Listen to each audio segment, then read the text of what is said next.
Praise the Lord. सबको जय मसीह की। मैं अंजलि आप सबका स्वागत करती हूँ हमारे चैनल वचन की गहराई में। तो आइए आज के वचन में हम देखते हैं कि उपवास हमारे आत्मिक जीवन का एक अहम हिस्सा है। तो आइए हम पवित्र बाइबल में देखते हैं एस्तर 4 का अध्याय और उसका 15 और 16 नंबर के वचन में लिखा है, तब एस्तर ने मुर्दके के पास यह कहला भेजा, तू जाकर सूसन के सब यहूदियों को इकट्ठा कर और सब मिलकर मेरे साथ उपवास करो। तुम 3 दिन मेरे साथ ना ही कुछ खाना और ना ही कुछ पीना। मेरे मसीह बहन भाइयों, इस वचन में हमने देखा कि एस्तर ने अपनी जाति को बचाने के लिए 3 दिन रात के उपवास रखे और परमेश्वर उनकी प्रार्थना को सुनकर उसकी जाति को बचाया। एस्तर ने ये रोजे पहली बार नहीं रखे थे। अगर हम बाइबल को ध्यान से पढ़ते हैं तो हम देखते हैं कि एस्तर बचपन से ही यहोवा परमेश्वर का भय मानने वाली और उसकी आज्ञाओं पर चलने वाली स्त्री थी।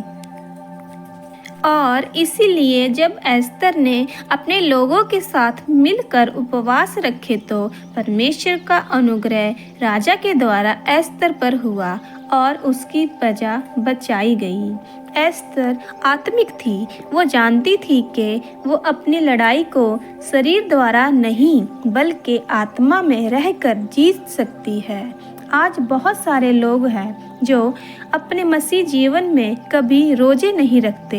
अगर हमारा जीवन रोजे प्रार्थना वाला नहीं है तो हम शैतान को कभी हरा नहीं सकते।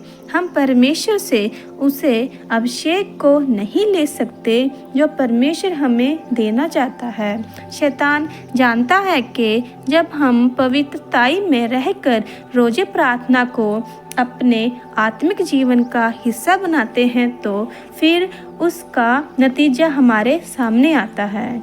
इसलिए शैतान लोगों को बीमारियों से चिंताओं में डालता है ताकि वो रोजे ना रख सकें। अगर हमारा जीवन रोजे प्रार्थना वाला नहीं है तो हम आत्मा से सूखे हैं। उदाहरण के तौर पर हम देखते हैं कि पेड़ पानी के बिना सूख जाता है, उस पे पत्ते नहीं आते और ना ही उस पे फल लगते हैं। उसी तरह बिना रोजे प्रार्थना के हमारा मसीह जीवन सूखा है। आज हम अगर एस्तर की तरह आशीषित होना चाहते हैं तो हमें शारीरिक नहीं बल्कि आत्मिक तरीके से चलने की ज़रूरत है। फिर हमें आशीषित होने से कोई रोक नहीं सकता। तो आइए आगे हम प्रार्थना में जाते हैं और जानते हैं कि हम अपनी प्रार्थना कैसे करें जिससे हमारा जीवन आत्मिक जीवन में बदल जाए।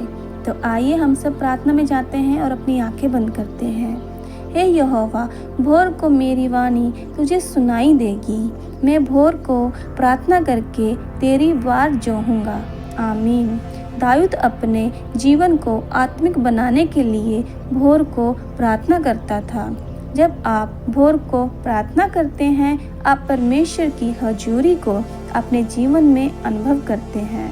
इसीलिए दाऊद भोर को परमेश्वर के सामने जाता था।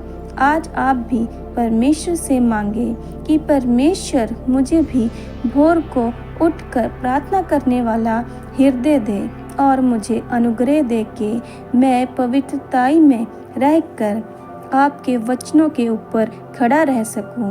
प्रभु, मैं अंगीकार करता हूं कि आज से रोज़ी प्रार्थना मेरे आत्मिक जीवन का हिस्सा होंगे। प्रभु यीशु मसीह के नाम में आमीन। आज के इस वचन और प्रार्थना को आप अपने साथ जुड़े सभी मसीह बहन भाइयों तक पहुंचाएं ताकि वो भी अपने जीवन को आत्मिक जीवन में बढ़ता हुआ देखें। और इस वीडियो को ज़्यादा से ज़्यादा लोगों तक शेयर करें, लाइक करें, कमेंट करें और ऐसे वचन की गहराई को जानने के लिए मेरे चैनल पर बने रहें। सबको जय मसीह की।